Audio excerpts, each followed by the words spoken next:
Welcome, everybody, to the podcast.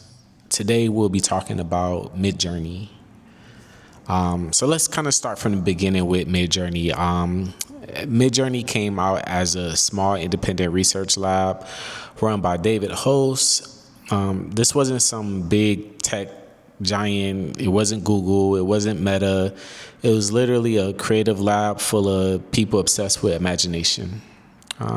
When I first kind of got introduced to MidJourney in 2022, I had a moment like, what was I even looking at? I can just imagine something and just type it. And it didn't even have to be super complex. I could just be like a cat flying, in the Grand Canyon, and it would just create it. It was like just the most fantastic things as a creative and as a artist, as myself and others. We just knew that our whole brain, like our left side of our brain, had been opened up. I think the reason why I stood out was because there was nothing at the time as realistic like it. This is more so speaking about MidJourney version 4. I think that was a real game changer. Other AI tools at the time were more robotic, more stiff. MidJourney came in with just style. It was artistic. It was realistic. You really couldn't tell whether or not the person was either real or not real. It was the first time that you can really do that. And as a photographer for myself, I just love that. It started off in Discord, which is something I wasn't really familiar with, but we would create. It has a website now, but Discord in its early years was something that really made it unique in regards to not everybody knew how to learn Discord. There was a learning curve just to be able to get into that.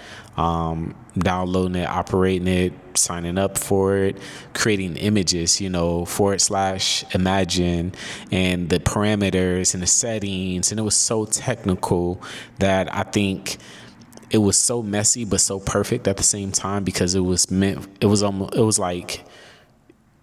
for an exclusive club of people, designers, creators, creatives, that was okay with going through those extra steps, barriers, just to create something, And I just never forget that. So fast forward to now. Where does MidJourney sit compared to all the other AI image makers? Here's how I see it. MidJourney is still the king of pure aesthetic. If you want something pretty, clean, stylish, and client-ready, MidJourney is where to go. There's different tools like DALL-E, Google Gemini, Stable Diffusion. There are so many tools out there now that, in my opinion, in some ways, really compete with how great MidJourney is in terms of the image creation. I haven't found one that can do everything in regards to image generation, upscaling, video, which is where MidJourney has kind of entered into their space. MidJourney was actually kind of late on video, in my opinion.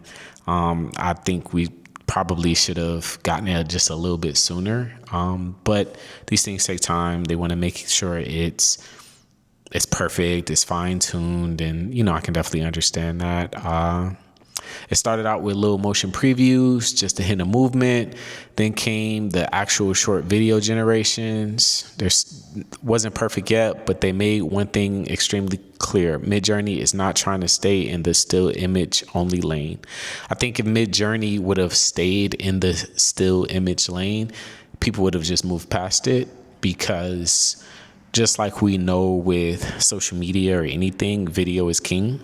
So, of course, that was going to translate to the video world. How do we run ads? We don't run image ads too much. We run video ads, and those are more engaging, more effective. And yeah, man, I think what they've done is incredible. Now, don't get it wrong. It's not perfect. It's not like Google VO3, Google VO3 is probably one of the best video generators.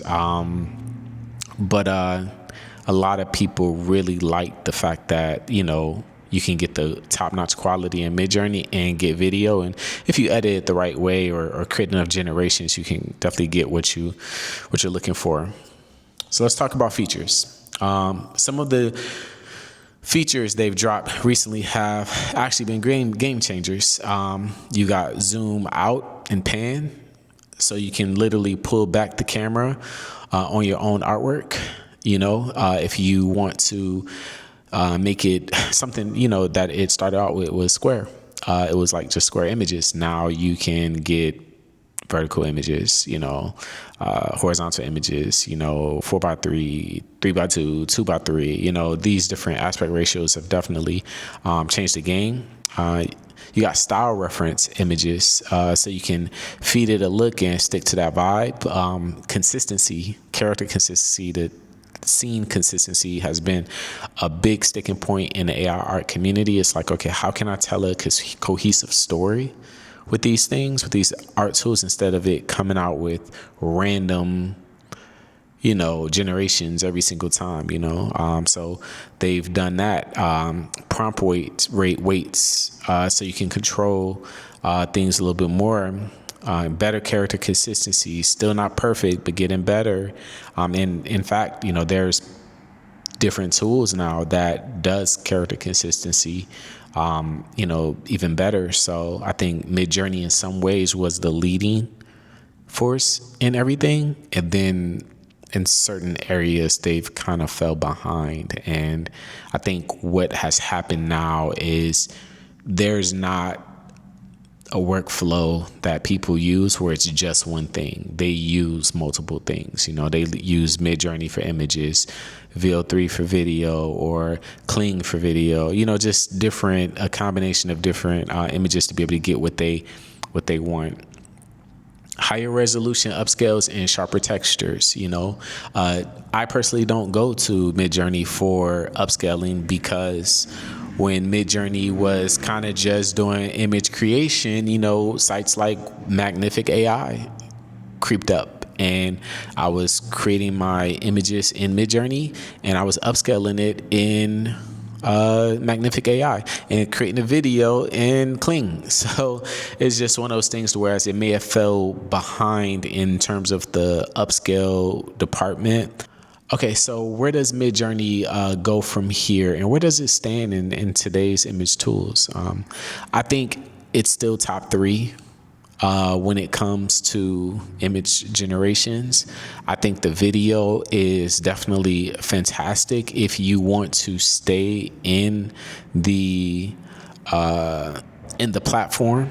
I've been like, I don't want to swap different platforms. So between image generation, freaking video, creating videos, and upscaling, you can stay right there in MidJourney, especially with style consistencies. And if I want to change the aspect ratios, I can do it right there. I can even edit in Paint and edit the photo right there in MidJourney. However, because other tools tend to do one or two things better, like Kling with video, I like the motion in their video a whole lot better. It's a lot more smoother.